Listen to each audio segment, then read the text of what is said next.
Hello, I am Joyce Harper and I'm Professor of Reproductive Science at the Institute for Women's Health at University College London. And my new book, called Your Fertile Years, will be published by Sheldon Press and is being released in April 2021 and is available now to pre-order on Amazon.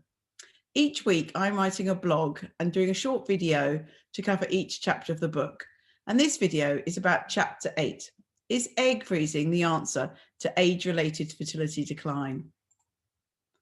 Now, with egg freezing, we're putting a woman's fertility on hold. The age of a woman when she wants to have children is really important. So as I discussed when I talked about Chapter 2 of my book, female fertility declines with age, and this becomes really important in a woman's late 30s. So if she freezes her eggs when she's early 30s or in her late 20s, that fertility of those eggs will be kept on hold. So if she uses the eggs even 10 years later, she will have a much more successful chance of getting pregnant than if she hadn't had frozen eggs and she was using eggs of that older age. But it's not an easy procedure to go through. So there are lots of things a woman needs to consider, such as the costs, how many eggs to bank, the success rate, and the regulations in the country she's freezing the eggs. We did write a report on egg freezing in 2016. Oocyte preservation, where are we now? So what does it involve if a woman wants to freeze her eggs? Well, she needs to go through IVF, in vitro fertilization, and she just goes through the first part of that. So everything that she'll do up to when the eggs are collected will be identical as an IVF cycle. But in IVF, we then make embryos and we transfer those embryos back to the woman, or we'll freeze them. And we don't do those stages in egg freezing. Once she visits the fertility clinic, the first stage will be to do an ovarian reserve test, just as we would with IVF. And this is done so that the doctors can predict which dose of fertility drugs are going to be optimal for the woman to use. We have to be very careful of ovarian hyperstimulation, which can be really problematic for the woman to go through and even life-threatening. But we also want to get a good number of eggs, especially for egg freezing.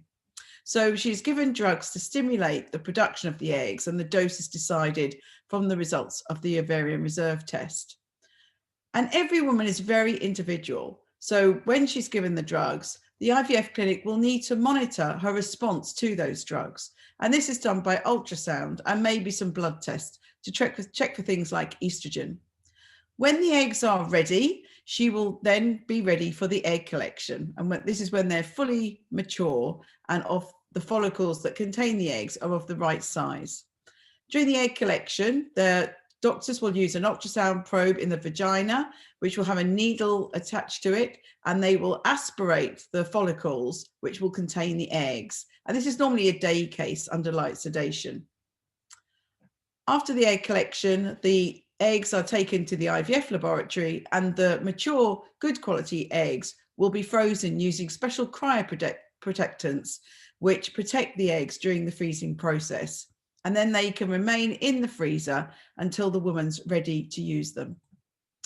Now, the costs and regulations are really important. One cycle of egg freezing can cost anywhere between £3,000 and £5,000, and it's the drugs that are hugely expensive. The woman will also need to pay a storage costs, and if she decides to use these eggs, then there'll also be a cost if she's going to use them. For regulations, in the UK and some other countries, there is a 10-year storage limit. So this means that the woman would have to use the eggs within 10 years.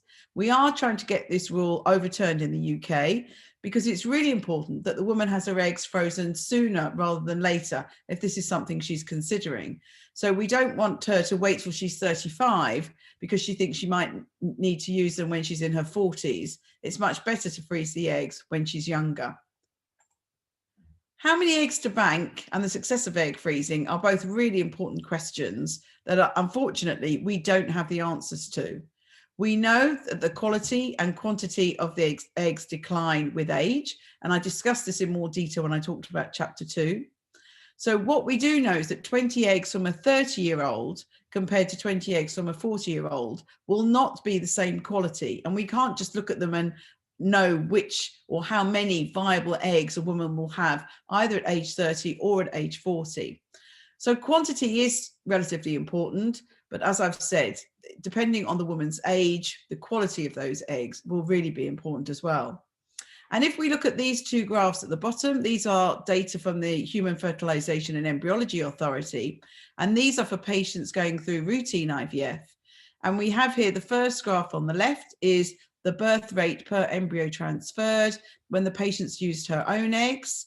And the second graph is when she's used donor eggs. So we can see that if we look at, for example, a woman 40 or over, she's got just over a 10% chance of getting pregnant with her own eggs, but over 30% if she was under 30. So this really illustrates the difference in the quality of the eggs between women of different ages. But when we use a donor egg, this data is almost totally gone and not important anymore, because the egg comes from a young woman who will be under the age of 35, just highlighting the importance of the quality of the eggs for pregnancy and live birth rate. No matter what the age of the woman, it really should be recommended that she has more than one round of eggs collected. This will increase her hope of getting pregnant. But unfortunately, we don't have big data on success rates. We haven't had a lot of women come back to use their frozen eggs. So the data on this is very limited, and studies that have followed up women for many years have shown only a few % have come back. So it's really difficult for us to say accurately for women that are using this for their own treatment, especially those that have had eggs collected over the age of 35, how much their success rate would really be. But one good marker would be to compare it to fresh eggs, which we would have to look at this graph here. So the age, as I said, is really important. Why do women want to freeze their eggs? Well, from the studies that have been done, there's been many studies that have looked at the women that are freezing their eggs, and 90% of the women from these studies that are freezing their eggs are actually single. They're highly educated, they're financially secure, and they are ready to start a family now, but for the majority of them, they can't find a suitable partner. So it's always a question, do they just risk not freezing their eggs and hope they will meet somebody and hope they'll still be fertile? Or do they freeze their eggs with the hope that they'll meet the right person to have children with, and they could then use these eggs to hopefully have a child?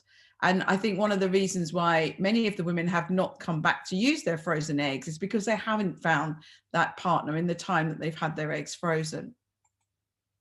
Other reasons why women freeze their eggs are what we call, some of these are called medical reasons. So if they're having some treatments such as chemo or radiotherapy, for example, for cancer, some of these treatments can kill the eggs, all of the eggs. So it's really important in these cases that if a woman wants to have children or is thinking of it, we can freeze her eggs so that she then has a chance of having her own genetic child after the treatment.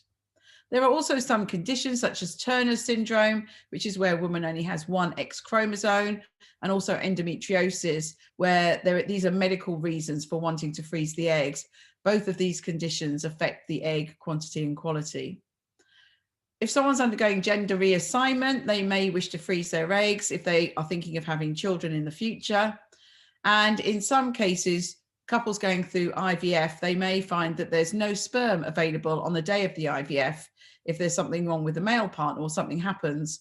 And so freezing the eggs may be a backup to use. Also, egg banking for women who are not responding well to their fertility treatment is something that some clinics offer. But a very large use of egg freezing is for egg donation. If we use fresh egg donation, the donors and the recipient cycles have to be synchronized so that the eggs are collected and then transferred to the recipient at the right time. With egg donation, if we're freezing the eggs, then it relieves us of that worry of trying to synchronize the cycle. And actually, egg donation happens very much globally, and eggs can travel around the world to different countries to be used for donation. So that was really a whistle-stop tour of chapter 8 about egg freezing. I have written a blog on Global Women Connected where you can read a little bit more about that. And I look forward to making the next video.